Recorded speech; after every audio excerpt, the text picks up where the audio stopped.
Today, we decided to visit the Lost City Museum located just south of Overton, Nevada. If you guys have never been here, it's a must-see for any history lover. This historic museum contains many incredible excavated artifacts including jewelry, pottery, arrowheads, spearheads, baskets, and other incredible historical items from our area. And then we met Ray, one of the museum's staff, who had a passionate knowledge of all things pertaining to the Lost City. Our interaction with him was too good not to share with you. It became Lost City because you can see this is an actual Pueblo foundation site right here. Yeah. So their homes were built out of adobe brick, which is essentially sun-dried mud packed down really hard. So over time, it falls apart, especially after rain and wind. It disintegrates. So when these people left this region about 1150 AD, their homes over time fell apart. All that's left now that you'll find in the desert is stone foundations like this. In other regions like Mesa Verde, their houses were built out of actual like sandstone and other harder materials, and they're protected in a lot of areas. Right. So they've stood the test of time, but out here, it's mostly exposed.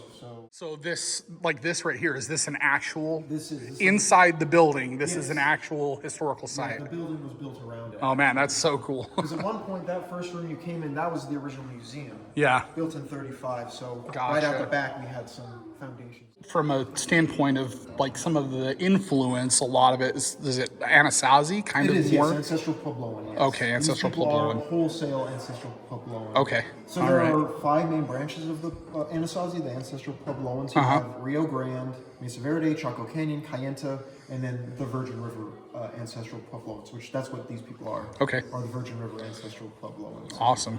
So the significance of this salt, you said I can touch? Yeah, go ahead. Yeah, so that's That is- halite. That's Oh, pure rock salt. so that's just pure rock salt. Yeah. So they kind of realized that they used this as a trade, right? Oh, For yes. like seashells, and they found things that all weren't kinds of native to our area, right? Yeah, like obsidian, redware pottery, which is kind of, you need iron-rich clay to make redware pottery, which you don't really have in this region. So red pottery, obsidian, turquoise, and seashells, yeah, all were traded for rock salt. And probably other goods they had here too. Yeah.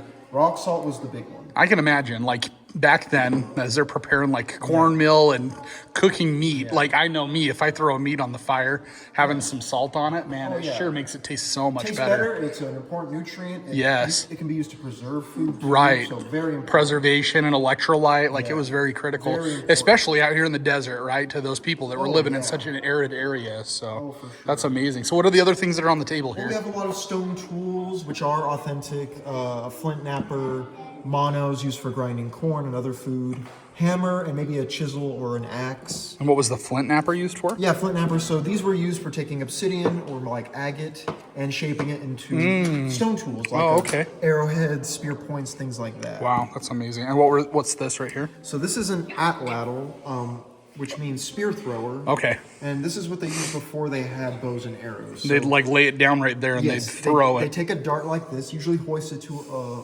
longer shaft. Yep. And yeah, they'd set it down in that slot, and then they'd fling it like Gotcha. That's what they'd hunt with. that. Yes.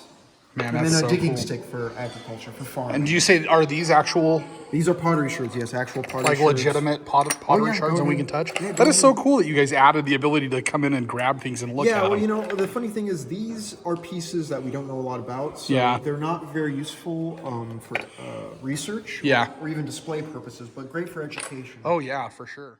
We thanked Ray for the amazing tour and continued on into the gift shop where they had an amazing selection of books and other items for both young and old alike. Outside the museum, you can explore recreations of the adobe shelters that the Puebloan people would have lived in. You can also see more ancient foundations for these shelters, as well as see real petroglyphs left behind by this ancient civilization. All right, so I left Buffalo Nickel 6 of 6 up here at the Lost City Museum.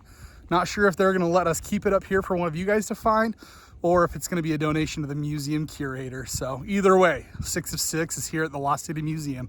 The day after our visit, I received an email from Ginny, the museum curator, and she said that they would hold on to the Buffalo Nickel for one of our viewers.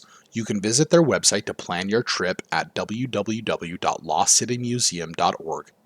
Before we wrap this video up, I wanted to take a minute to give a shout out to the amazing Washburn family who have been following and supporting our channel since day one. They've adventured behind us in their Cybertruck to the Utah Hill and Huntsman Trail locations and currently lead the glory board on our website as the only family who has claimed 2 buffalo nickels left behind by Trails, Tales, and Treasures. Congratulations to them on getting out on their own adventure and finding some treasure.